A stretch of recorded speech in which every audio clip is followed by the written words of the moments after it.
kthehet në vendlindje. Prej një vendi ku ishte metropol në atë kohë. Duheshte të punësoheni. Ku ishte punësimi juaj I parë si hoç këtu në vendin tonë? Unë në 87 shkova ushtar në atë kohë në ushtrinë e Jugosllavisë, e kreva ushtrinë dhe në 88 kur u ktheva prej ushtrie,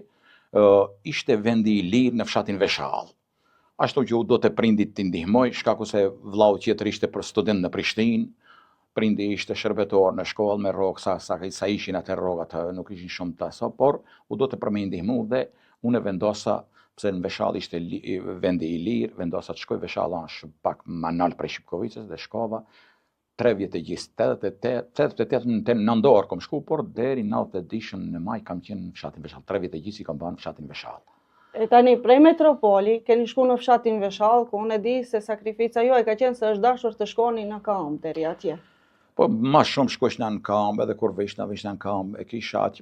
atje në një, kisha banesën, atë I rrisha, ma bishin bukën, mi bishin dront, gjithmonë fshatarës ishte, Veshalla kishte 170 shpina atë kohë, edhe ishin ma shumë gurbetçarë në Zvicër, dhe atej unë kam fillu si imam I rregullt në fillim, ashtu që në fillim ishte pak vështirë, mirë, po unë me njëherë u kiqa me rinin e fshatit, I kisha edhe nxënësit tim, sojsha isha edhe imam, edhe hatib, edhe muallim, edhe me nxënë, por u kiqa me rinin, dilsha ma ata me rinin, luisha basketbol, luisha futbol, luisha volejbol, isha dhe bile përpleqet në atë kohë ishte në 88, në 89, ishte diçka hoxhat luje futbol ose të luje volejbol, por une me ato që kisha eksperiencë nga Sarajeva, se ne kemi pas në atë kohë, kemi pas edhe fiskulturën si lanë në medrese dhe kemi pas sallën tonë në medrese, edhe une